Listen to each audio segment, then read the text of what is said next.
السلام علیکم ورحمۃ اللہ وبرکاتہ، نحمدہ ونصلی علی رسولہ الکریم، اما بعد فاعوذ باللہ من الشیطان الرجیم، بسم اللہ الرحمن الرحیم، رب اشرح لی صدری ویسر لی امری واحلل عقدۃ من لسانی یفقہوا قولی۔ پارہ نمبر 2، الفاظ کی وضاحت، آیت 142 سے 152 تک، آیت 142 سے 152۔ سیقول، ان قریب کہیں گے۔ یہ یقول تو قول سے ہے، اگر یقول سے پہلے سین لگ جائے تو اس سے ڈیفینیٹ فیوچر کا معنی دیتا ہے وہ۔ ویسے تو مضارع کے اندر حال اور مستقبل دونوں ہوتے ہیں، لیکن سین کی وجہ سے ڈیفینیٹلی خاص ہو جاتا ہے۔ سیقول، جلد ہی کہیں گے، ان قریب کہیں گے۔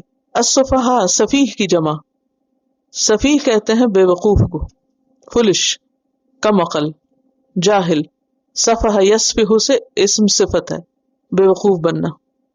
من الناس، لوگوں میں سے، ما کس چیز نے، یہ ما استفہامیہ ہے سوال کے لیے۔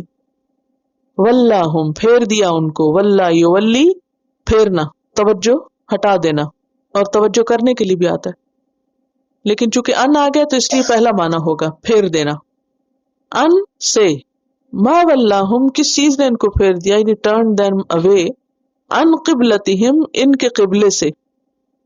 قبلہ قاف با لام سے لفظ ہے، قبل کا کیا معنی ہوتا ہے، پہلے، اور قبلہ کہتے ہیں جو چیز سامنے ہو، اور یہاں مراد ہے ڈائریکشن فیسڈ ان پریئر، وہ جگہ جس کی طرف ہمارا رخ ہوتا ہے۔ التی، وہ جو، کانو وہ تھے، علیہا اس پر، یعنی جس قبلے پر۔ قل کہہ دیجئے، للہ اللہ کے لیے، المشرق مشرق، مشرق کون سا اسم ہے، اسم ظرف، والمغرب اور مغرب یہ بھی کیا ہے، اسم ظرف۔ یہدی، وہ ہدایت دیتا ہے، من یشاء، جس کو وہ چاہتا ہے، اور ہدایت کتنی قسموں کی ہوتی ہے، ارشاد اور توفیق۔ الہ، طرف، صراطن، راستے کے، المستقیم، سیدھے۔ صراط کون سا راستہ ہوتا ہے، کھلا راستہ جس پہ چلنا آسان ہو، اور مستقیم سیدھا جس میں کوئی ٹیڑھ نہ ہو۔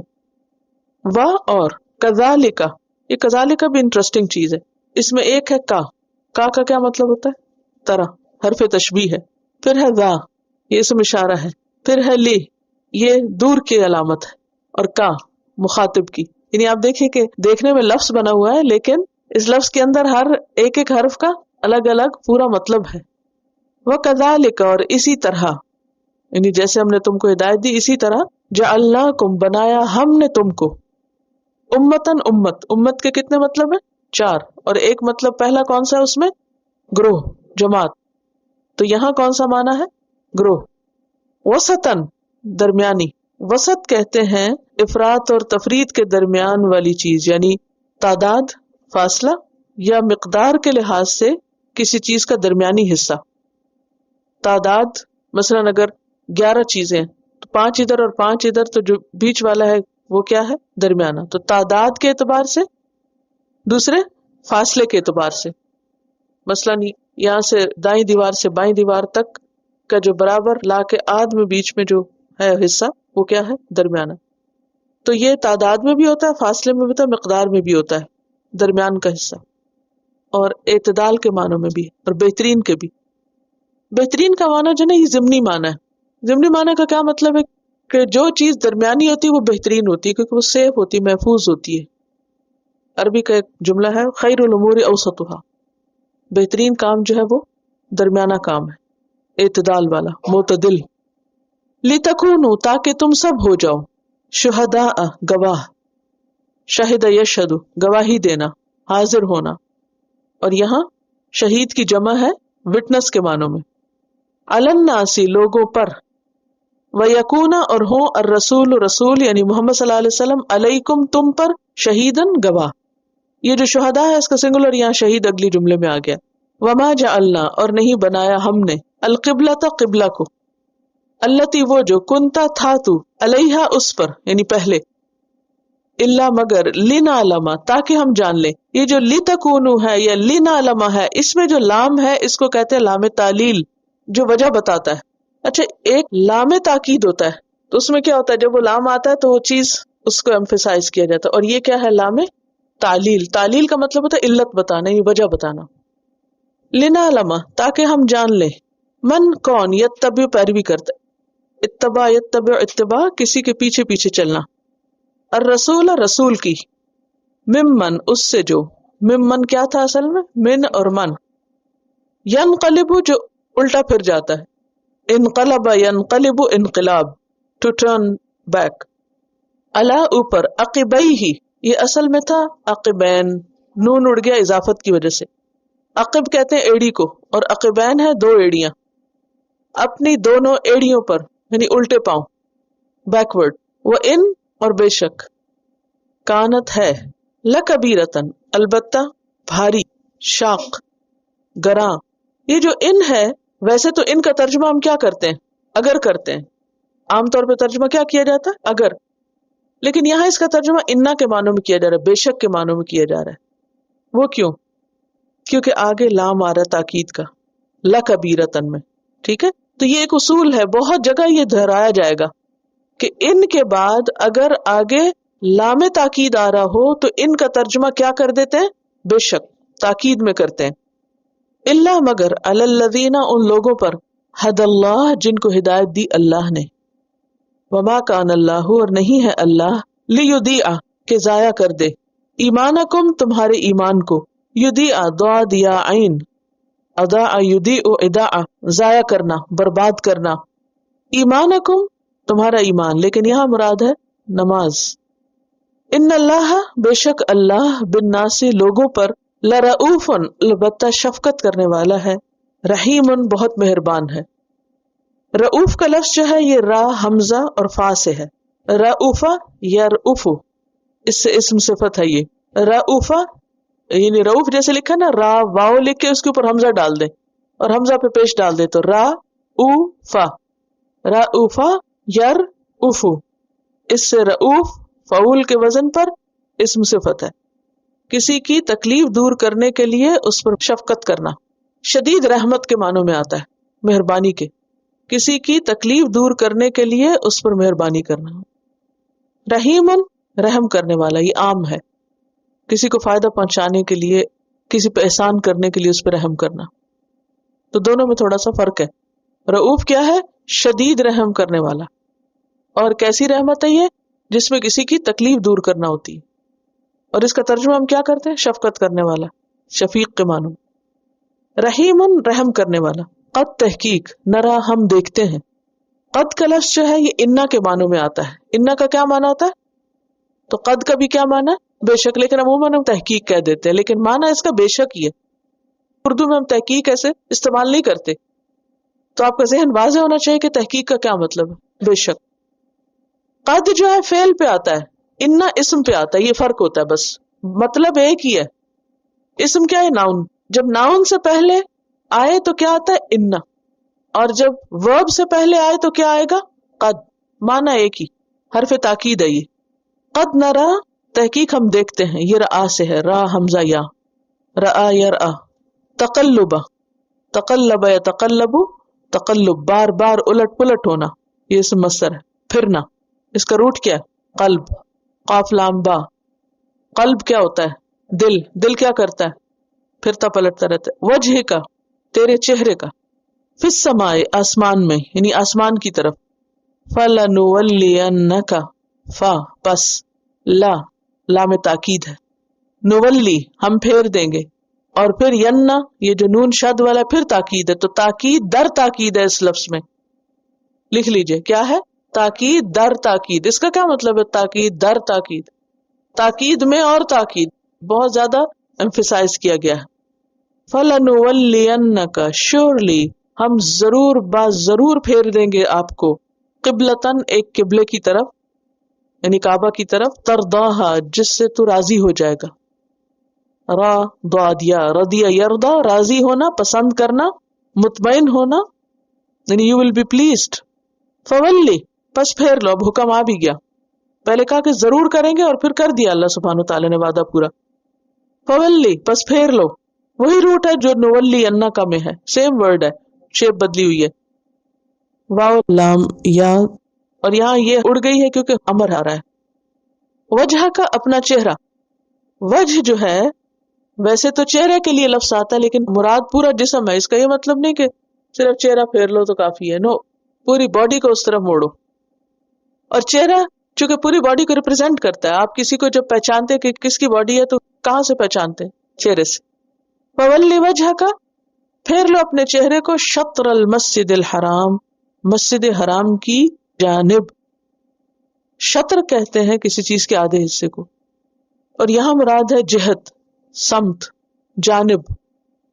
مسجد تو مسجد ہے, ایک ہوتا مسجد اور ایک ہوتا مسجد. کیا فرق ہے کیا ویسے؟ کون سا اسم ہے یہ؟ ظرف مکان ہے, جگہ کا نام ہے نا. کچھ لوگ مسجد کہتے ہیں, کچھ مسجد کہتے ہیں. یہ فرق ہے یا کچھ اور بھی ہے؟ مسجد جو ہوتی ہے وہ نماز کی جگہ ہوتی ہے, اور مسجد جو ہے وہ سجدے کی جگہ ہوتی ہے, جس جگہ آپ سجدہ کر رہے ہوتے ہیں. مسجد جو ہے, جیسے مسجد ابھی یہ بنی ہے آپ کی یہاں, ایک خاص ایریے کو کیا کہہ دیا گیا کہ یہاں نماز ہوا کرے گی, وہ ایک خاص ایریے کا نام ہے مسجد, پلیس ہے ایک. لیکن مسجد کیا ہے؟ سجدہ کرنے کی جگہ, یعنی جس جگہ آپ جا کے وہاں سجدہ کریں گے وہ آپ کا مسجد ہے. کچھ بھی نہیں, زبر اور زیر کا فرق ہے, جد اور جد ہے بس. یہ عربی زبان کی وسعت اور اس کی جو باریکی ہے اور اس کے اندر جو ایک خوبصورتی ہے وہ ذرا دکھا رہی. آپ دیکھیے کہ بعض اوقات چیز ایک ہی جیسی ہوتی ہے, دو کپڑے, جو عام بندے کو کوئی پتہ نہیں چلتا کیا فرق ہے, لیکن جو ماہر ہوتے ہیں وہ اس کی باریکیوں کو جانتے, تو اس میں ایک لطف ہوتا ہے نا, ایک نظر ہوتی ہے نا ہر ایک کے دیکھنے کی. تو شطر المسجد الحرام, اور حرام کو حرام کیوں کہتے ہیں؟ کیونکہ میں بچپن میں جب قرآن پڑھ رہی تھی تو بہت پریشان ہوتی تھی کہ مسجد کے ساتھ حرام لفظ کیوں ہے, یہ نہیں ہونا چاہیے. تو حرام کا لفظ جو ہے یہ حرمت کے معنوں میں آ رہا ہے کہ قابل احترام, اور اشارہ ہے خانہ کعبہ کے ارد گرد کی جگہ کی طرف جس کو مسجد حرام کہا جاتا ہے, کیونکہ وہاں پر نہ تو کوئی جانور کو نقصان دے سکتے ہیں, نہ ہی کوئی پتا توڑ سکتے ہیں, نہ ہی کسی انسان کو کچھ تکلیف دے سکتے ہیں, حتیٰ کہ کانٹا تک نہیں توڑ سکتے وہاں سے. وحیث, اور جہاں کہیں. ماں کا یہاں کوئی خاص معنی نہیں ہے, ایکسٹرا ہے, لیکن معنی میں وسعت ضرور دے رہا ہے. یعنی اپنا کوئی معنی نہیں, لیکن حیثو کے ساتھ لگ کے کیا کر رہا ہے؟ وسعت دے رہا ہے. حیث ما, جہاں کہیں. ویسے حیثو کا کیا مطلب ہے؟ جہاں بھی. اگر خالی حیث ہوتا تو ہم کیا کہتے؟ جہاں بھی. لیکن جب حیث ما آ گیا تو ہم نے کیا کیا؟ جہاں کہیں بھی. فرق پڑا یا نہیں؟ جہاں کہیں بھی. کن تم ہو تم, یعنی امت. فولو, تم سب پھیر لو, تم سب پھیر لو, ٹرن کر لو. وجوہکم, اپنے چہروں کو. وجوہ کس کی جمع ہے؟ وجہن کی, لیکن مراد کیا؟ Your selves. شطرہو, اس کی ڈائریکشن میں. وَإِنَّ, اور بے شک. الذین, وہ لوگ. اوتو, جو دیے گئے. آتا یؤتی ایتا. الکتابہ, کتاب. یہود و نصارہ مراد ہے. لیعلمون, البتہ وہ جانتے ہیں. اب یہ لام کون سا ہے؟ تاکید کا. انہو, بے شک وہ, یعنی قبلہ. الحق, حق ہے. من ربہم, ان کے رب کی طرف سے. وَمَا اللَّهُ, اور نہیں ہے اللہ. بغافل, یہاں بے کا کیا مطلب ہے؟ زائد ہے. کیوں ہے زائد؟ بے مقصد زائد ہے, تاکید کے لیے. اما, اس کے بارے میں جو. یعملون, وہ عمل کر رہے ہیں. وَلَئِن, اور البتہ اگر. یہاں واو جو ہے نا یہ قسمیہ, قسم کے لیے. لام تاکید کے لیے, یعنی قسم کھا کے یہ بات کہی جا رہی ہے, یہ اس معنی میں آ رہا ہے یہ. ٹھیک ہے. اتیتا, تم لے آؤ. اتا یاتی, اور آگے بے آ رہا ہے نا تو اس لیے لانے کا مطلب ٹو برنگ کے معنوں میں آ رہا ہے. الذین, ان لوگوں کے پاس. اوت الکتابہ, جو کتاب دیے گئے تھے. Those who were given scripture. بکل آیت, ہر آیت, ہر نشانی. آیت کتنی قسم کی ہوتی؟ کونی شرعی, کوئی بھی نشانی تم لے آؤ. ما تبعو, نہیں وہ فالو کریں گے, نہیں پیروی کریں گے. قبلتک, آپ کے قبلے کی. آپ کے قبلے کو فالو نہیں کریں گے. وما, اور نہ ہی. انت, تم. بتابعن, پیروی کرنے والے ہو. تابع, تابع اردو میں استعمال ہوتا ہے نا. قبلتہم, ان کے قبلے کو. تم بھی ان کے قبلے کو فالو نہیں کرو گے. وما بعدہم, اور نہیں ان میں سے بعض. کن میں سے؟ یہود و نصارہ میں سے. بتابعن, پیروی کرنے والے. قبلۃ بعضن, بعض کے قبلے کی. آپس میں بھی ایک دوسرے کے قبلے کو فالو نہیں کرتے. ولئن, اور البتہ اگر. اتبعت, تم نے پیروی کی. اہواءہم, ان کی خواہشات کی. اہوا کس کی جمع ہے؟ ہوا کی. ہوا کہتے ہیں اوپر سے نیچے گرنے کو. یہ جو ہوا چلتی ہے شاید یہ بھی اسی سے نکلا ہے. تو اہوا کہتے ہیں خواہشات, ڈیزائرز. اور ڈیزائرز بھی انسان کو کہاں گراتی ہیں؟ اوپر سے نیچے لے آتی ہیں اس کا مقام، مرتبہ اور منزلت. من بعد، اس کے بعد، ما جو جاءک آ گیا تیرے پاس، من العلم، العلم سے. اور العلم کون سا علم ہے؟ جو وحی کے ذریعے ملا ہو، قرآن و سنت کا علم، اصل علم.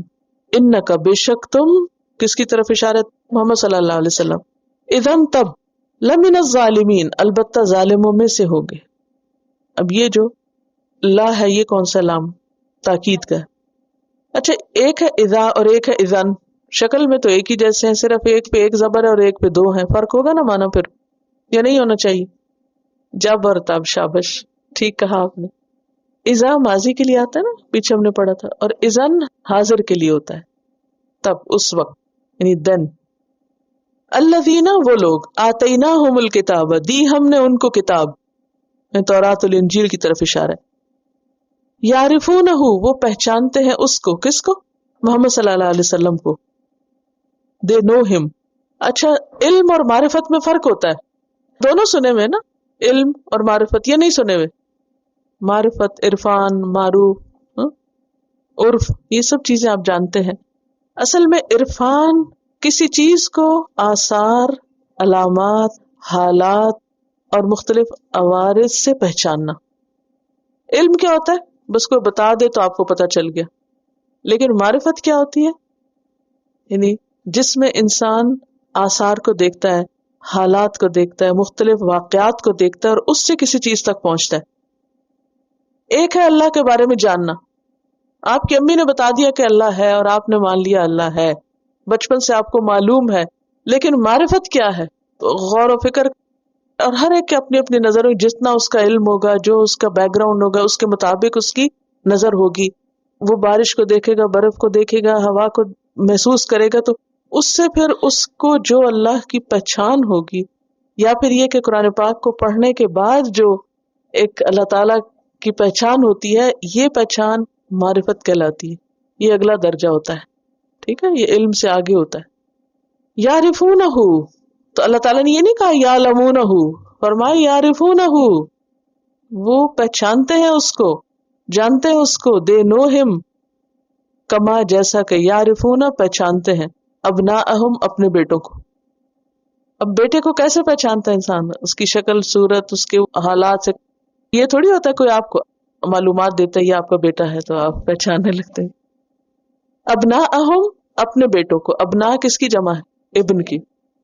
وَإِنَّ، اور بے شک، فریقاً، ایک گروہ، group of them, party of them, یعنی علماء ان کے، منہم، ان میں سے، لَيَكْتُمُونَ، البتہ چھپاتے ہیں. لام کون سا؟ تاکید کا. اور انّا کے بعد لا آ رہا ہے، تاکید در تاکید ہے یہاں بھی. دے کنسیل الحق، حق کو، وہم، حالانکہ وہ، یعلمون، وہ علم رکھتے ہیں، جانتے ہیں. الحق، حق، من ربک، تیرے رب کی طرف سے ہے. فلا، پسنا، تکونن، تم ہرگز ہونا. تکونن اصل میں کیا تھا؟ تکونون. کیا تھا؟ تکونون، نہ تم ہونا. لیکن جب نون شد والا آ گیا نا تاکید کے لیے، تو اس کی وجہ سے بن گیا تھا تکونن، تو وہ پھر آپس میں تین کو اکٹھا کر دیا تو تکونن ہو گیا. ٹھیک. من الممترین، شک کرنے والوں میں سے. میم را یا، اس کا روٹ ہے. امترا، یمتری، امترا، اس سے اسم فاعل ہے ممتری، اور جمع ہے ممترین. کسی حقیقت میں شک کرنا، تردد میں پڑنا. بحث مباحثے کے لیے بھی آتا ہے میرا کا لفظ. آپ شک کرنے والوں میں شامل نہ ہو. کس کو اشارہ ہے؟ خطاب کس کو ہے؟ محمد صلی اللہ علیہ وسلم کو.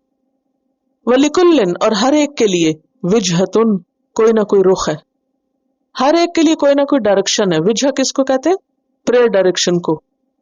اور ویسے بھی دنیاوی اعتبار سے بھی جو ڈائریکشن ہوتی ہے، ہوا، وہ، مولیہا، منہ پھیرنے والا ہے اس کی طرف. واللہ یولی سے اسم فاعل ہے. فاستبقوا، پس دوڑ لگاؤ، سبقت کرو، ریس. استبق، یستبق، استباق. الخیرات، نیکیوں میں. خیرت ان کی جمع. اینما، جہاں کہیں. اینا کا کیا مطلب ہوتا ہے؟ کہاں یا جہاں. اور ما آ گیا تو پھر کیا معنی بن گیا؟ جہاں کہیں. وہی کانسیپٹ ہے جو پیچھے گزرا. تکونو، تم سب ہوگے. یأتی بکم لے آئے گا تم سب کو. عطا یاتی کا مطلب آنا ہوتا ہے، لیکن یہاں جو بی چھوٹا سا لگا نا اس کی وجہ سے لانا مطلب ہو گیا. Bring forth. اللہ اللہ جمیعاً سب کے سب کو اللہ اکٹھا کر کے لے آئے گا. All together. ان اللہ بے شک اللہ علی کل شیء قدیر ہر چیز پر قدرت رکھنے والا ہے، کمپیٹنٹ ہے.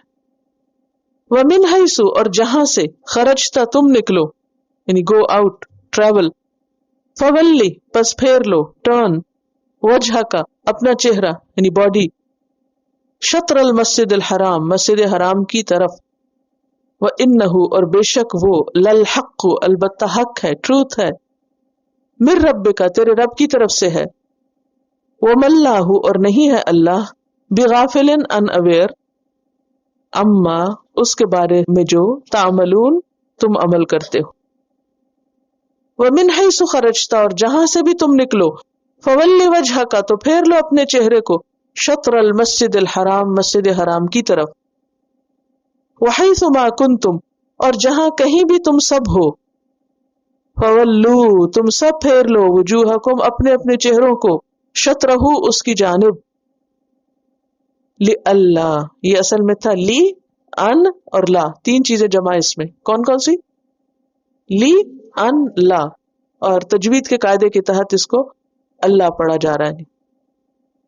اللہ یکون ہو للناس لوگوں کے لیے، علیکم تمہارے خلاف، حجتن کوئی آرگیومنٹ یعنی کوئی آرگیومنٹ تمہارے اگینسٹ نہ ہو، الا الذین سوائے ان لوگوں کے، ظلموا جنہوں نے ظلم کیا، دے کمٹ رانگ، منہم ان میں سے، وہ تو بحثیں کرتے رہیں گے، وہ حجت بازی کرتے رہیں گے.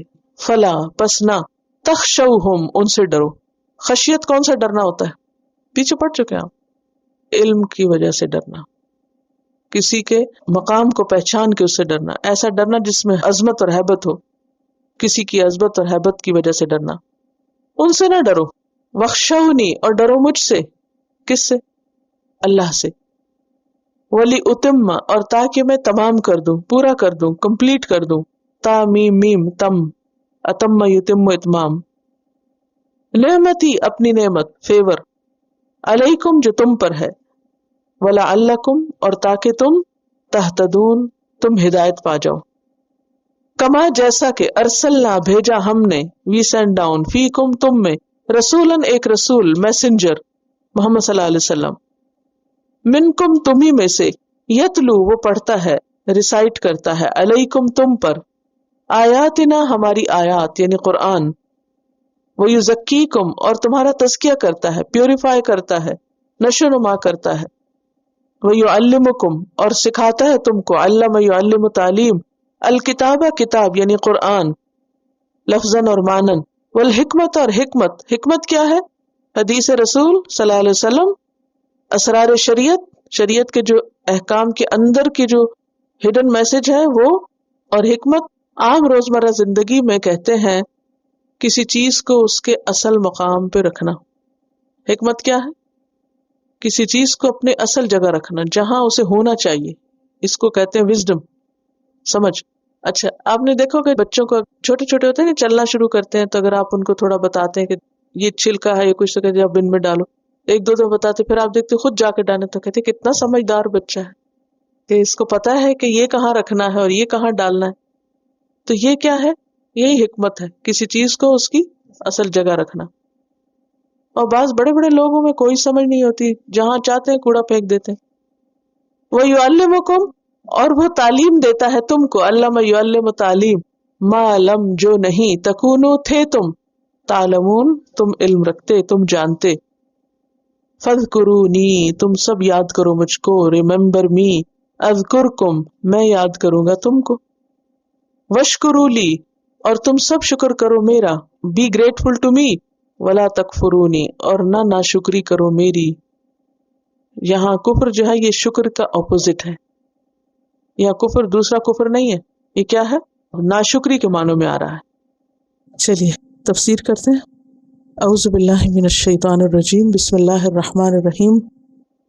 سیقول السفہاء من الناس ما ولاہم عن قبلتہم التی کانوا علیہا قل للہ المشرق والمغرب یہدی من یشاء الی صراط مستقیم. ان قریب کہیں گے بے وقوف لوگوں میں سے جو بے وقوف لوگ ہیں وہ ضرور کہیں گے کس چیز نے ان کو ان کے قبلے سے پھیر دیا، ہٹا دیا، وہ جس کی طرف یہ رخ کیا کرتے تھے، پہلے جس کی طرف یہ متوجہ ہوتے تھے. جواب میں آپ کہہ دیجئے کہ اللہ ہی کے لیے ہے مشرق اور مغرب، لہٰذا اعتراض کی کوئی ضرورت نہیں. یہدی من یشاء الی صراط مستقیم، وہ جس کو چاہتا ہے سیدھے رستے کی ہدایت دے دیتا ہے. نبی صلی اللہ علیہ وسلم جب تک مکہ میں تھے تو آپ بیت اللہ شریف کی طرف منہ کر کے عبادت کیا کرتے تھے، اور اس میں ہوتا یہ تھا کہ آپ حتیم کی جانب کھڑے ہوتے. حتیم معلوم ہے آپ، وہ جو سیمی سرکلز ہے نا، حتیم کی طرف سے جب آپ قبلے کی طرف رخ کرتے تو آپ کے سامنے خانہ کعبہ بھی ہوتا اور بیت المقدس بھی ہوتا، تو دونوں قبلے سامنے آ جاتے. جب آپ مدینہ تشریف لائے ہجرت کے بعد تو یہاں پر اہل کتاب پہلے سے موجود تھے اور وہ اپنی عبادت میں بیت المقدس کی طرف منہ کرتے تھے. اللہ سبحانہ وتعالیٰ نے آپ کو بھی بیت المقدس کی طرف منہ کرنے کا حکم دیا، اور بیت المقدس اگر نقشے میں دیکھا جائے تو مدینہ سے جس جانب ہے کعبہ اس کے بالکل اپوزٹ سائڈ پہ. اب اگر آپ بیت المقدس کی طرف منہ کرتے تو پھر کعبہ کس طرف ہو جاتا؟ بیک پہ ہو جاتا. آپ صلی اللہ علیہ وسلم نے تقریباً 16 یا 17 مہینے، 1 سال 4 یا 5 مہینے بیت المقدس ہی کی طرف رخ کیے رکھا، اور یہ اللہ کا حکم تھا. یہ حکم کہاں ہے؟ قرآن مجید میں تو کہیں نہیں لکھا ہوا، لہٰذا یہ حکم نسخ کی ایک مثال بھی ہے. پیچھے آپ پڑھ چکے نا، ما ننسخ من آیت او ننسها نأتی بخیر منہا او مثلہا. اب یہ حکم اور لفظ دونوں ہی یہاں منسوخ ہو رہے ہیں. نبی صلی اللہ علیہ وسلم کو یہ بات معلوم تھی کہ آپ آخری نبی ہیں اور آپ کا قبلہ خانہ کعبہ ہے. یہود کو بھی یہ بات معلوم تھی، ان کی کتابوں میں لکھا ہوا تھا کہ آخری نبی کا قبلہ خانہ کعبہ ہوگا. اس لیے آپ صلی اللہ علیہ وسلم بار بار آسمان کی طرف نظر اٹھا کے دیکھتے، جبریل علیہ السلام کے آنے کا انتظار کرتے کہ وہ وحی لائے اور اس وحی میں یہ حکم ہو کہ آپ اب اپنا قبلہ خانہ کعبہ کو بنا لیں. تو اللہ سبحانہ وتعالی پہلے سے خبردار کر رہے ہیں کہ جب یہ حکم آئے گا کہ خانہ کعبہ کو قبلہ دوبارہ سے بنا لیں تو ایک شور ہوگا، اٹھے گا، تمہارے خلاف سخت پروپیگنڈا ہوگا، اور وہ پروپیگنڈا کرنے والے بے وقوف ہوں گے، فولش پیپل. اور بے وقوف کون ہوتا ہے؟ جو یا تو لا علمی سے بے وقوف ہو یا کم عقلی سے.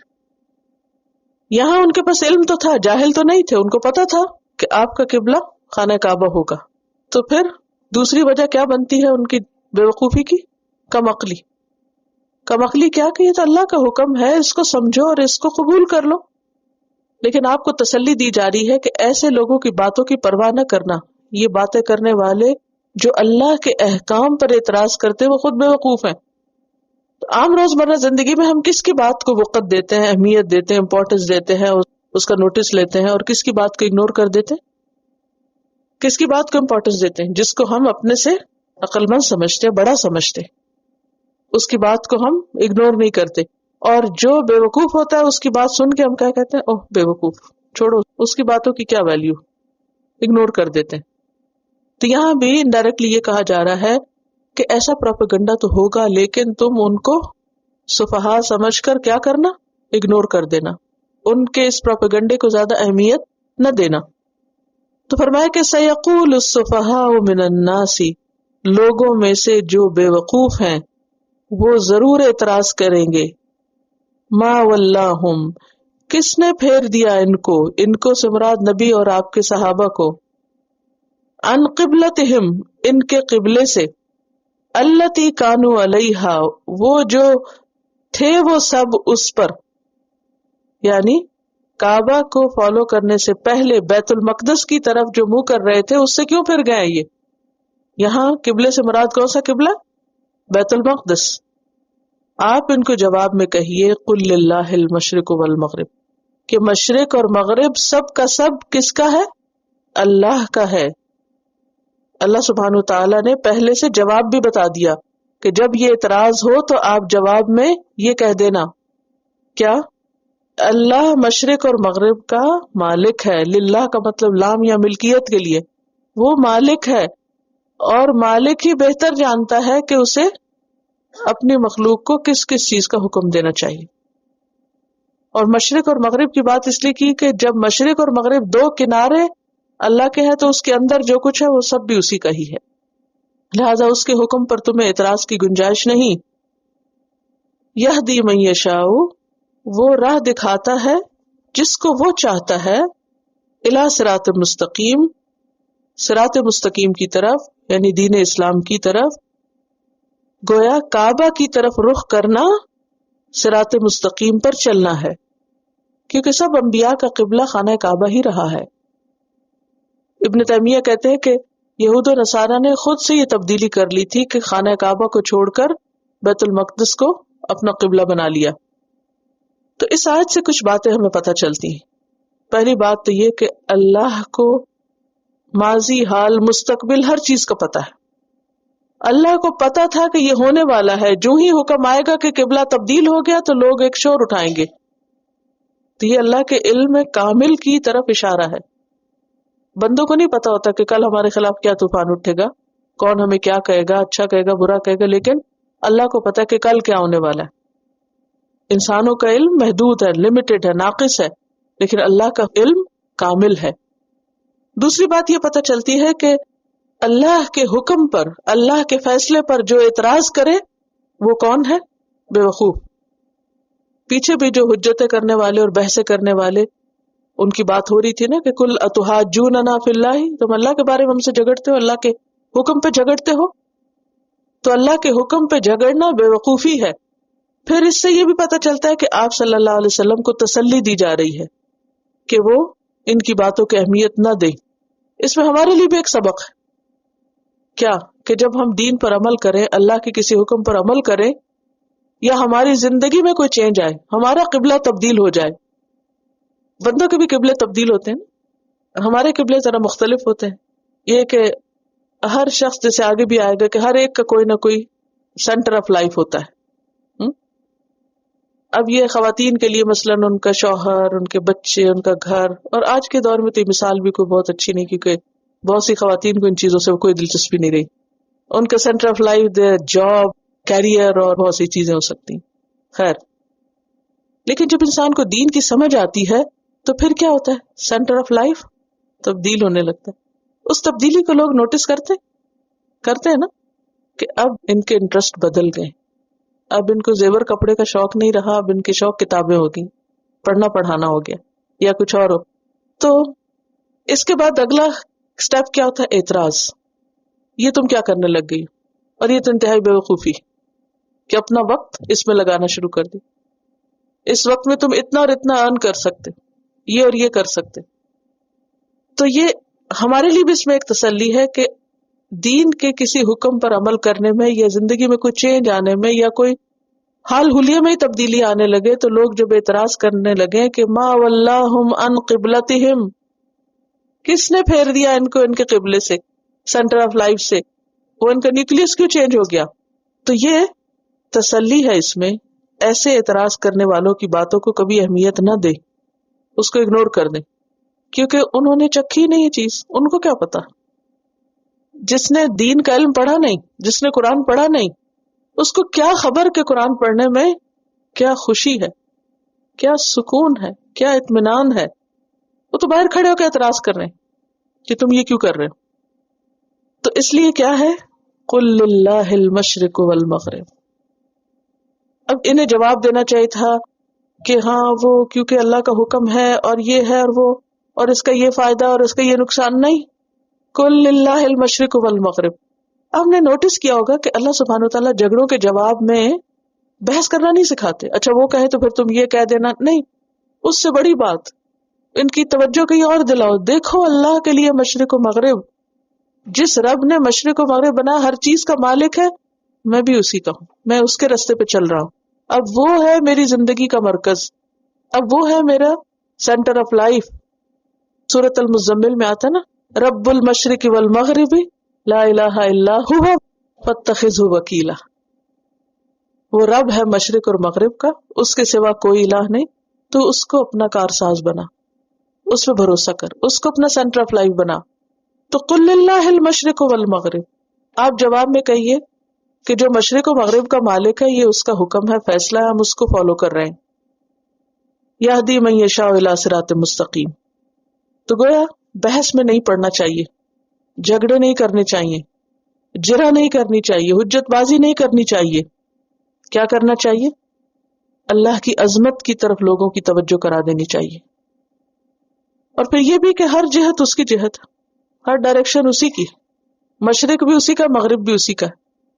اگر وہ ہمیں کہے کہ مشرق کی طرف منہ کرو تو ہم وہ کر لیں گے، اگر وہ کہے مغرب کی طرف منہ کرو تو ہم ادھر کر لیں گے، کیونکہ اصل چیز ڈائریکشن نہیں ہے، اصل چیز کیا ہے؟ اللہ کا حکم ہے۔ جب اللہ نے کہا بیت المقدس کی طرف رخ کرو تو ہم نے ادھر کر لیا، اب اس نے کہا نہیں ادھر منہ موڑ لو تو ہم نے ادھر موڑ لیا، نو پرابلم، ہمیں تو کوئی مسئلہ نہیں۔ کمپس دیکھا ہوگا، کہیں رکھ دیں وہ کیا کرے گی؟ نارتھ کی طرف گھوم جائے گی، اس میں کوئی مسئلہ نہیں، کیونکہ اس کا سینٹر وہی ہے، اس نے ادھر ہی گھومنا ہے۔ تو مومن کا بھی سینٹر آف لائف کیا ہوتا ہے؟ اس کا رب۔ رب کے ادھر دیکھو تو ادھر دیکھنا ہے، وہ رب کے ادھر دیکھو تو ادھر دیکھنا ہے۔ اس قال لہ ربہ اسلم قال اسلمت لرب العالمین، مسئلہ ہی کوئی نہیں، نو پرابلم۔ پرابلم کس کو ہوتا ہے؟ جس کی خواہشات اس کو روکتی ہیں کہ نہیں یہ نہیں، وہ ایسا نہیں، یہ کرو گے تو پھر یہ مشکل آئے گی، تو وہ پھر سوچوں میں پڑ جاتا ہے کروں یا نہ کروں۔ جس نے رب کو خوش کرنا ہے، جس کی زندگی کا ایک ہی مقصد ہے، اس کے لیے کوئی چیز مسئلہ نہیں ہوتی۔ تو بات یہ ہے کہ ہر سمت اسی کی سمت ہے، مشرق و مغرب اسی کا ہے، لہذا اس کے حکم کی پیروی اصل چیز ہے۔ اور پھر ہدایت اللہ کے ہاتھ میں، وہ جانتا ہے دلوں کے حال، وہ دیکھتا ہے کہ ہم کیا چاہتے ہیں، اور پھر جو چاہنے والے ہوتے ہیں اللہ ان کے لیے ہدایت کے راستے وہیں سے آسان کر دیتا ہے، ان کو سیدھے راستے پہ چلا دیتا ہے۔ تو اس میں ہمارے لیے بہت بڑا سبق ہے کہ زندگی میں ہمارے لیے جو اہم چیز ہے وہ کیا ہے؟ اللہ کی اطاعت۔ بندگی کا مطلب ہی یہی ہے کہ ہم اللہ کے بندے بن جائیں، جو وہ کہتے ہیں بس وہ کر لیں۔ پھر فرمایا وَكَذَلِكَ جَعَلْنَاكُمْ أُمَّةً وَسَطًا، اور اسی طرح ہم نے بنایا تم کو امت وسط۔ کس طرح؟ جس طرح خانہ کعبہ کو تمہارے لیے قبلہ مقرر کیا، جو سینٹر آف دا ارتھ ہے نا، اگر آپ گلوب پہ دیکھیں قبلے کی جگہ تو وہ کیا ہے دراصل؟ سینٹر آف دا ارتھ۔ جس طرح ہم نے قبلے کو زمین کا مرکز بنایا، وسط میں رکھا، اسی طرح ہم نے تم کو کذالک، اسی طرح، کس طرح؟ جیسے قبلہ تمہارا وہ مقرر کیا، اسی طرح ہم نے تم کو بھی ایک درمیانی امت بنایا، سینٹر میں رکھا ہے۔ سینٹر کس چیز کا؟ یعنی ہم امت مسلمہ ویسے تو آخر میں ہے، لیکن ہم مڈل میں ہیں، سینٹر میں۔ کس طرح؟ نبی صلی اللہ علیہ وسلم پر پیغمبروں کی آمد کا سلسلہ ختم ہو گیا، محمد صلی اللہ علیہ وسلم آخری موتی تھے اس لڑی کا پیغمبروں کی، آپ پر دین مکمل ہوا، آپ نے وہ دین اپنی امت کو دے دیا، اب ہم آگے بیچ میں۔ اب ہمارا کیا کام ہے کہ ہم سے یہ قیامت تک باقی لوگوں تک جائے، تو ہم کہاں آ گئے؟ بیچ میں۔ جس طرح کعبہ ہدایت کا ذریعہ ہے، آگے آپ پڑھیں گے کہ ہم نے کعبہ کو کیا بنایا ہے؟ ہدایت کا ذریعہ۔ جس طرح کعبہ پورے گلوب کے لوگوں کے لیے ایک سینٹرل پلیس ہے، ہدایت کی جگہ ہے، اسی طرح امت مسلمہ بھی کیا ہے اور ان کی رسپانسبلٹی کیا ہے؟ لوگوں کی ہدایت کا ذریعہ۔ پیغمبر علیہ السلام سے آئی ہوئی تعلیم کو کیا کرنا ہے؟ اس کو آگے پہنچانا ہے۔ بیت المقدس یہود کا قبلہ تھا، اس سے بیت اللہ کی طرف موڑنا اور لوگوں کو تاکید کرنا کہ اب یہ تمہارا قبلہ ہے، یہ اصل میں ایک اعلان بھی تھا کہ اب امامت بنی اسرائیل سے لے کر کس کو دی جا رہی ہے؟ امت محمد صلی اللہ علیہ وسلم کو۔ لیکن آپ کو معلوم ہے کہ یہ اعزاز ملا تھا امتحان کے بعد۔ آدم علیہ السلام کا امتحان ہوا، کس سے ہوا؟ اس درخت سے، بنی اسرائیل کا گائے سے، ابراہیم علیہ السلام کا کلمات سے، اور امت محمد صلی اللہ علیہ وسلم کا امتحان ہوا تھا قبلے کی تبدیلی سے۔ وَكَذَلِكَ جَعَلْنَاكُمْ أُمَّةً وَسَطًا لِتَكُونُوا شُهَدَاءَ عَلَى النَّاسِ، تاکہ تم لوگوں پر گواہ بن جاؤ، دنیا میں بھی اور آخرت میں بھی۔ دنیا میں کیا گواہی؟ حق کی گواہی. اور آخرت میں کس چیز کی گواہی؟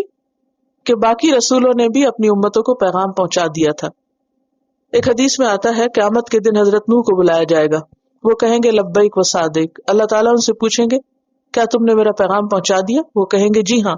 پھر ان کی امت سے پوچھا جائے گا کیا نوح علیہ السلام نے میرا پیغام پہنچایا؟ وہ کہیں گے ہمارے پاس تو کوئی ڈرانے والا نہیں آیا. جھوٹ بول دیں گے. تو اللہ تعالیٰ نوح علیہ السلام سے کہیں گے کیا تمہارا کوئی گواہ ہے؟ تو وہ کہیں گے کہ محمد صلی اللہ علیہ وسلم اور ان کی امت. پھر اس امت کے لوگ گواہی دیں گے کہ یقیناً نوح علیہ السلام نے پیغام پہنچایا تھا، اور پیغمبر اپنی امت پر گواہ بنیں گے. ہمیں کیسے پتا کہ وہ پیغام پہنچایا تھا؟ قرآن کے ذریعے. لِتَكُونُوا شُهَدَاءَ عَلَى النَّاسِ، تاکہ تم لوگوں کے خلاف قیامت کے دن گواہی دو. وَيَكُونَ الرَّسُولُ عَلَيْكُمْ شَهِيدًا، اور رسول تم پر گواہی دیں. کیسے؟ دنیا میں پیغام پہنچا کر. حق کا پیغام پہنچایا نا ہم کو، گواہی دی نا حق کی. حجۃ الوداع کے موقع پر آپ صلی اللہ علیہ وسلم نے سب کو مخاطب کر کے کہا تھا الا هل بلغت، لوگوں سنو کیا میں نے تم کو میسج پہنچا دیا؟ تو لوگوں نے کہا کہ ہاں. بلغت وادیت الامانۃ، آپ نے پہنچا دیا، امانت کا حق ادا کر دیا. تو آپ نے 3 بار یہ بات دہرائی اور انگلی اٹھا کے کہا اللہم اشہد، اللہم اشہد، اے اللہ تو گواہ ہے میں نے ان کو پیغام پہنچا دیا ہے. سورۃ النساء میں بھی آتا ہے وجئنا بک علی ہؤلاء شہیدا. قیامت کے دن کیا ہوگا کہ نبی صلی اللہ علیہ وسلم اپنی امت کے یا تو حق میں گواہی دیں گے اور یا خلاف.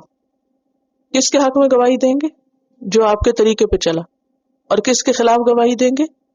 جنہوں نے آپ کا طریقہ چھوڑ دیا. جیسے سورۃ بنی اسرائیل میں آتا وقال الرسول یا رب ان قوم اتخذوا هذا القرآن مہجورا، اور رسول کہیں گے کہ اے رب میری اس قوم نے قرآن کو چھوڑ دیا تھا. تو نبی صلی اللہ علیہ وسلم کچھ لوگوں کے حق میں شفاعت کریں گے اور گواہی بھی دیں گے کہ انہوں نے طریقہ درست اپنایا. بلکہ ایک اور روایت میں آتا ہے کہ آپ پر امت کے اعمال پیش کیے جاتے. تو قیامت کے دن بھی آپ دیکھ رہے ہوں گے کس کے ہاتھ میں کیا، کون کیا لے کر آیا. تو مجرم اپنے چہروں سے پہچان لیے جائیں گے. تو کچھ لوگوں کے حق میں وہ گواہی دیں گے ان کے اعمال کی وجہ سے، اور کچھ لوگوں کے خلاف گواہی دیں گے کہ انہوں نے امت ہونے کا حق ادا نہیں کیا. وَيَكُونَ الرَّسُولُ عَلَيْكُمْ شَهِيدًا وَمَا جَعَلْنَا الْقِبْلَةَ الَّتِي، اور نہیں بنایا ہم نے قبلے کو، الَّتِي كُنْتَ عَلَيْهَا، وہ جس پر تم پہلے تھے. یعنی بیت المقدس کو ہم نے کیوں قبلہ قرار دے دیا مدینہ آنے پہ؟ إِلَّا لِنَعْلَمَ، مگر اس لیے کہ ہم جان لیں، مَن يَتَّبِعِ الرَّسُولَ، رسول کی پیروی کون کرتا ہے، ممن ينقلب على عقبیہ، اس سے جو اپنی دونوں ایڑیوں پہ پھر جاتا ہے. یعنی یہ تمہارے امتحان کے لیے تھا. ابھی میں نے بات کی نا کہ ہر ایک کا ٹیسٹ ہوتا ہے. یہ دنیا ہے امتحان کی جگہ، انڈیویجلی بھی ہوتا ہے اور ایز اے گروپ بھی ہوتا ہے. ٹیسٹ سے گزارے بغیر، امتحان کے بغیر کوئی اگلے درجے پہ نہیں جا سکتا. تو امت مسلمہ کا ٹیسٹ کیا تھا؟ مدینہ آنے پہ کہا گیا بیت المقدس کی طرف رخ کرو. اب یہ بھی ایک دھچکا تھا کہ اچھا اب تک تو ہم کعبہ کی طرف کر رہے تھے، اب ہم سے مکہ بھی چھٹا، کعبہ بھی چھٹ گیا. دیکھیں نا، مسلمانوں کے لیے مدینہ آنا، مکہ چھوڑ کے ایک شوق تھا، اور اب مدینہ آ کے کہا جا رہا ہے کہ وہ قبلہ بھی چھوڑ دو. یہ کوئی آسان نہیں تھا. اب کیا ہوا، 16-17 مہینے اس کی طرف منہ کر کے بیت المقدس کی طرف نماز پڑھتے رہے. اب دوبارہ حکم آ گیا اب اس کو بھی چھوڑ دو، دوبارہ خانہ کعبہ کی طرف منہ کر لو. یہ ایک بہت بڑا ٹیسٹ تھا، کیونکہ اللہ سبحانہ وتعالیٰ فرماتے وَإِن كَانَتْ لَكَبِيرَةً، اور یہ بہت بھاری گراں چیز تھی، بہت مشکل تھا اس حکم کو ماننا. إِلَّا عَلَى الَّذِينَ هَدَى اللَّهُ، مگر ان لوگوں پہ کچھ بھی مشکل نہیں تھا جن کو اللہ نے ہدایت دی. ان کے دل کسی مشکل میں نہیں تھے. انہوں نے اللہ کا حکم ہے، پہلے فرمایا ادھر کرو، وہ ہم نے کر لیا، اب کا ادھر کرو، کوئی بات نہیں. لیکن جن کا ایمان کمزور تھا ان میں سے کچھ لوگ مرتد بھی ہو گئے، مسلمان نہ رہے، چھوڑ دیا انہوں نے دین کو. کیوں؟ اس پروپیگنڈے کی وجہ سے کہ یہ تمہارا نبی کیسا نبی ہے، کبھی کہتا ہے ادھر منہ کرو، کبھی کہتا ہے ادھر کرو، اس کو تو خود ہی نہیں پتا کیا کرنا اور کیا نہیں کرنا. تو اس سے یہ بھی پتا چلتا ہے کہ جو نیگیٹو پروپیگنڈا ہوتا ہے وہ لوگوں کے ذہن خراب کرتا ہے، اور بعض اوقات اس کی وجہ سے ایمان جانے کا بھی اندیشہ ہوتا ہے. اب دیکھیں کتنے ہی بچے ایسے ہیں کہ جنہوں نے یہاں پرورش پائی، پیچھے سے ٹھیک ٹھاک آئے، اور یہاں کے منفی پروپیگنڈے سے کیا بن گئے، دماغ پھر گیا. تو بہت سے لوگ ہجرت کر کے مدینہ آئے کس کے لیے؟ اسلام کی خاطر. اور یہاں آ کے ایک ٹیسٹ پڑا پھر گئے. اسی لیے ہمیں دعا سکھائے گی نا، یا مقلب القلوب ثبت قلبی علی دینک، اے دلوں کو پھیرنے والے ہمارے دل کو اپنے دین پہ جما کے رکھ، ہمارے دل نہ پھرے. کیونکہ ہم مرتے دم تک کیا ہے، ٹیسٹ میں ہے. کبھی کوئی مشکل آ جاتی، کبھی کوئی حکم آ جاتا ہے، کبھی کچھ بھی. تو جب انسان کہیں بھی بگڑے تو گیا. تو ہمیشہ ڈرتے رہنا چاہیے، کبھی کسی عمل پہ فخر نہیں ہونا چاہیے. بہرحال یہاں اللہ سبحانہ وتعالیٰ فرماتے اصل میں قبلہ تو وہی تھا، خانہ کعبہ ہی تھا، لیکن ہم نے بیت المقدس کی طرف کچھ مہینے اس لیے موڑ دیا تاکہ جب دوبارہ واپس آنے کو کہے تو پتہ چل جائے کہ کون رسول کی بات مانتا ہے اور کون نہیں مانتا. کھوٹا کھرا الگ ہو جائے گا. اور اللہ سبحانہ وتعالیٰ نے نبی صلی اللہ علیہ وسلم کے صحابہ کو ایک دفعہ نہیں کئی دفعہ آزمایا تھا. مثلا جنگ احد میں وہاں بھی آزمائش ہوئی تھی، اور بھی کئی موقعوں پر ہوئی تھی. تو جو شخص دین کے راستے پہ چلتا ہے وہ آزمایا جاتا ہے، ٹیسٹ آتے ہیں زندگی میں. تو ہمیشہ دعا کرتے رہنا چاہیے کہ یا اللہ تو ہمیں دین پہ جمائے رکھ. وَإِن كَانَتْ لَكَبِيرَةً إِلَّا عَلَى الَّذِينَ هَدَى اللَّهُ، وہ بہت مشکل ٹیسٹ تھا مگر کس کے لیے؟ ان کے لیے جن کو اللہ نے ہدایت دی. اچھا یہاں اللہ تعالیٰ فرماتے ہیں تاکہ ہم جان لیں کہ کون رسول کی پیروی کرتا ہے. ابھی تو ہم کہہ رہے تھے اللہ کا علم تو مستقبل کے بارے میں بھی، اور اللہ کو تو دلوں کے حال پتہ ہے، سب جانتا ہے. پھر کیوں کہا تھا کہ ہم جان لیں، لوگ جانیں؟ علم کی دو قسمیں ہوتی ہیں، ایک علم ظہور ہوتا ہے اور ایک علم مخفی ہوتا ہے. اللہ کو تو علم غیب ہے، اس کو تو پتہ ہے، لیکن اللہ اس غیب کی چیز کو ظاہر کرنا چاہتا تھا. علم غیب کو کس میں لانا چاہتا تھا؟ علم ظہور میں. ٹھیک ہے، کیونکہ علم غیب کی بنا پر کسی کو جزا سزا نہیں دی جا سکتی جب تک کہ کوئی ثابت نہ کر دے کہ ہاں وہ واقعی سزا کے لائق ہے یا جزا کے لائق ہے. اس کی مثال ایسے ہی ہے کہ جیسے مختلف چیزوں کو جب آپ مکس کرتے ہیں، مثلا پانی رکھا ہوا ہے اور رنگ ہے آپ کے پاس، تو آپ کو پہلے سے ہی پتا ہوتا ہے کہ یہ رنگ اگر اس میں ڈالا جائے گا تو بوتل کا رنگ بھی سارا، مثلا نیلے سیاہی ڈالیں گے اس میں تو یہ سارا نیلا ہو جائے گا. پتا ہے نا پہلے. اب یہ جو آپ کے پاس پہلے سے علم ہے، لیکن دوسروں کو کیسے پتا چلے گا؟ بچے کو جیسے آپ نے کچھ سکھانا ہوتا ہے، اس کو تو نہیں پتا ہوتا. پریکٹیکل آپ کر کے اس کو ڈال کے دکھا دیتے، وہ ظاہر ہو گیا. وہ جو پہلے پتا تھا وہ کیا ہو گیا؟ سامنے آ گیا. تو لنعلم سے مطلب کیا ہے؟ تاکہ ہم سامنے لے آئے، اس کو سب کو پتا چل جائے. کس بات کا؟ کہ کون رسول کا پیروکار ہے، کون اتباع کرتا ہے. کیونکہ رسول کی پیروی بھی ایک مشکل کام ہے. بہت سے لوگ کہتے ہیں ہم قرآن تو مان لیں گے لیکن حدیث نہیں مانیں گے، وہاں آ کے اٹک جاتے ہیں. یہ بھی ایک ٹیسٹ ہے. وما کان اللہ لیضیع ایمانکم، اللہ ایسا نہیں کہ تمہارے ایمان ضائع کر دے. ایمان کا مطلب یہاں نماز کیا گیا. سوال یہ پیدا ہوا کہ جب قبلہ تبدیل ہوا تو تبدیلی سے پہلے ان 16-17 مہینوں میں کچھ لوگ فوت ہو گئے تھے. اب لوگوں کو فکر ہوئی کہ جو لوگ اس قبلے کی طرح نمازیں پڑھتے ہوئے فوت ہو گئے، کہیں ان کی نمازیں ضائع تو نہیں ہو گئی.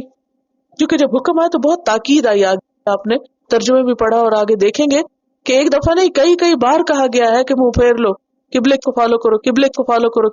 تو لوگ کے دل میں ڈر بیٹھا کہ جنہوں نے نہیں فالو کیا کہیں ان کی نمازیں تو نہیں گئی. تو اس وقت انہیں بتایا گیا کہ اللہ ایسا نہیں کہ تمہارے ایمان ضائع کرے. سوال یہ پیدا ہوتا ہے کہ ایمان کا مطلب نماز کیسے کر لیا؟ ایمان تو ایمان ہوتا ہے، یہاں پر ایمان کا ترجمہ صلاۃ کیسے کر لیا؟ اب اس کی وضاحت حدیث کرے گی. ایک حدیث میں آتا ہے کہ ایمان کی 70 سے زائد شاخیں. ٹھیک ہے، الایمان بدع و70 شعبہ فافضلها قول لا الہ الا اللہ. ایمان کی 70 سے اوپر شاخیں ہیں، سب سے افضل قسم کیا ہے؟ لا الہ الا اللہ. وادناها، اور اس کا نچلا درجہ، ادنا درجہ، اماطۃ الاذی عن الطریق، راستے سے تکلیف دہ چیز ہٹانا، یہ بھی ایمان ہے. پھر فرمایا والحیاء شعبۃ من الایمان، حیا بھی ایمان کا حصہ ہے. ٹھیک ہے، تو نماز بھی کیا ہے؟ ایمان کا حصہ ہے. گویا دوسرے لفظوں میں ایمان ہے. اور ہم نے ایمان کی ڈیفینیشن میں کیا پڑھا تھا کہ وہ کیا ہے؟ ما وقر فی القلب، جو دل میں اتر جائے، وہ صدقہ العمل، اور عمل اس کی تصدیق کرے. ایمان صرف کسی کنسپچل چیز کا نام نہیں. ایمان دل میں بھی ہوتا ہے, زبان سے بھی بولا جاتا ہے, ڈکلیئر بھی کیا جاتا ہے, اور عمل سے بھی کر کے دکھایا جاتا ہے. تو اس لیے سوال کے مطابق یہاں پر جو جواب دیا گیا وہ صلاۃ کی بجائے ایمان دیا گیا, تاکہ لوگوں کو نماز کی اہمیت پتہ چلے. جو شخص نماز ہی نہیں پڑھتا اس کا کوئی ایمان ہی نہیں. نماز کفر اور اسلام میں کیا کرتی ہے؟ فرق کرتی ہے. نماز کیا ہے؟ ایمان کا حصہ ہے. اور جو اپنی نماز ضائع کر دیتا ہے وہ دراصل اپنے ایمان کو ضائع کر دیتا ہے. قیامت کے دن سب سے پہلا حساب نماز کے بارے میں ہوگا. ان اللہ بالناس لرؤوف الرحیم, بے شک اللہ لوگوں پر البتہ شفقت کرنے والا مہربان ہے. یعنی وہ لوگوں کو نقصان نہیں دیتا. اس نے یہ احکامات اس لیے نہیں دیے کہ لوگوں کی نمازیں ضائع ہو جائیں, وہ اس لیے دے رہا ہے تاکہ قیامت تک لوگوں کو ایک مرکز مل جائے, عبادت کے لیے ایک ڈائریکشن مل جائے, اور ان کے اندر ایک یونٹی پیدا ہو. تو قبلے کا حکم اپنے اندر کئی مصلحتیں رکھتا ہے, اور سب سے بڑی مصلحت کیا تھی کہ رسول کی پیروی کون کرتا ہے؟ اس سے جو اپنی دو ایڑیوں پہ پھر جاتا ہے, یعنی جو بیکورڈ ہو جاتا ہے. دو ایڑیوں پہ پھرنا کیا ہے؟ بیکورڈ ہونا. آج کے دور میں لوگوں کا خیال کیا ہے کہ سنت پر عمل کرنا کیا ہے؟ بیکورڈ ہونا ہے نا. جو سنتوں پہ عمل کرتے ہیں ان کو لوگ کیا کہتے ہیں, کیا سمجھتے ہیں؟ بیکورڈ لوگ ہیں.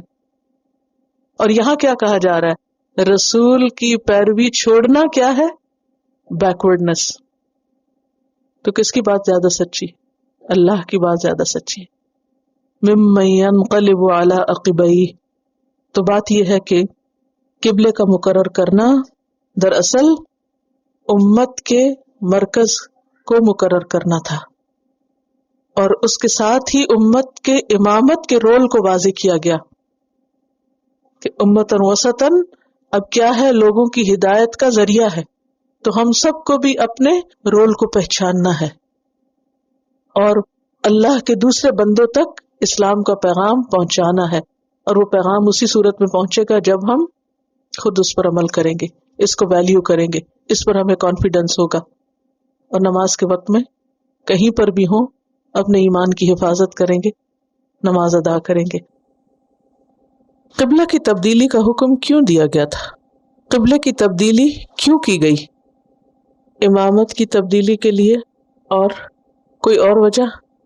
الا لنعلم من يتبع الرسول ممن ينقلب على عقبیہ, تاکہ ہم جان لیں کہ رسول کی پیروی کون کرتا ہے اس سے جو اپنی دونوں ایڑیوں پہ پھر جاتا ہے. تو یہ دراصل ایک طرح کا امتحان تھا, آزمائش تھی.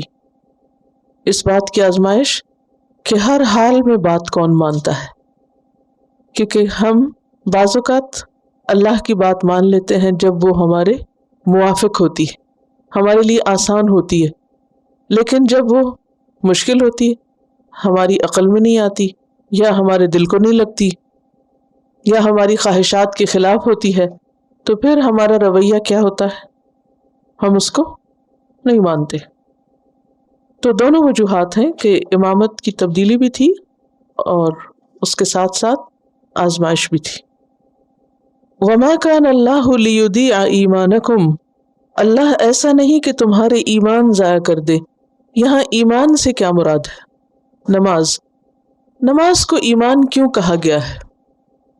ایمان صرف دل کے ماننے اور زبان کے اقرار کا نام نہیں, بلکہ ایمان عمل کا نام بھی ہے, اور عمل میں سب سے بڑا عمل, سب سے اللہ کو محبوب عمل نماز ہے. تو اس لیے نماز بھی ایمان ہی کا حصہ ہے, اور یہاں پر اس کو ایمان کہا گیا اس کی اہمیت کے پیش نظر. اور ویسے بھی ایک حدیث سے پتہ چلتا ہے کہ ایمان کی 70 سے کچھ اوپر شاخیں, جن میں سب سے افضل لا الہ الا اللہ ہے, اور ادنا اس کا حصہ کیا ہے؟ رستے سے تکلیف دہ چیز کا ہٹانا. اور نماز بھی ایمان کا حصہ ہے. جس کی نماز نہیں اس کا ایمان بھی نہیں. نماز ایمان اور کفر کے درمیان فرق کرنے والی چیز ہے. تو اس لیے یہاں پر نماز کو ایمان کہا گیا. وآخر دعوانا ان الحمد للہ رب العالمین. سبحانک اللہم و بحمدک نشهد ان لا الہ الا انت نستغفرک ونتوب الیک۔ السلام علیکم ورحمۃ اللہ وبرکاتہ۔